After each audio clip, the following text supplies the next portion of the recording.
সেনাবাহিনীর রুটিন সভাকে কেন্দ্র করে ভুল তথ্য ছড়াচ্ছে ইন্ডিয়া টুডে।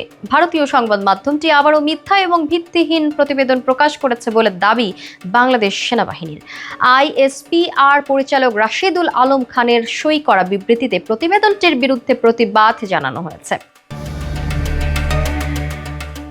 এতে বলা হয়, 25 মার্চ ইন্ডিয়া টুডেতে প্রকাশিত বাংলাদেশ সেনাবাহিনী প্রধান উপদেষ্টা মোহাম্মদ ইউনূসের বিরুদ্ধে অভ্যুত্থানের আশঙ্কায় জরুরি সভা ডেকেছে শিরোনামে প্রতিবেদনটি সম্পূর্ণ মিথ্যা এবং বিভ্রান্তিকর।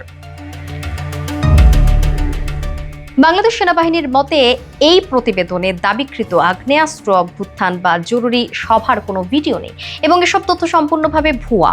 সেনাবাহিনী এই ধরনের মিথ্যা সংবাদ প্রচারের কঠোর বিরোধিতা করেছে এবং তা সাংবাদিকতার পেশাদারিত্বের প্রতি অবমাননা হিসেবে উল্লেখ করেছে। এতে আরও বলা হয়, এর আগেও ইন্ডিয়া টুডে বাংলাদেশ সেনাবাহিনীর সম্পর্কে ভুল তথ্য ছড়িয়েছে। 11ই মার্চেও একই ধরনের বিভ্রান্তিকর প্রতিবেদনের তাৎক্ষণিক প্রতিবাদ জানিয়েছিল আইএসপিআর।